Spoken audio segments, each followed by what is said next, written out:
తెల్లవారితే చక్రవర్తి అయి రాజ్యమునేలే రామయ్య తండ్రి మాటకై పదవిని బదలి అడవులకేగెనయా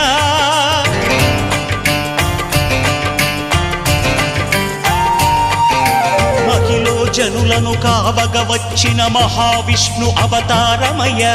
ఆలిని రక్కసుడపహరించితే ఆక్రోశించెనయా అసురుని త్రుంచి అమ్మను తెచ్చి అగ్ని పరీక్ష విధించెనయా సాగలి నిందకు సత్యము చాటగ కులసతినే విడనాడెనయ నా రాముని కష్టం లోకంలో ఎవరూ పడలేదయ్యా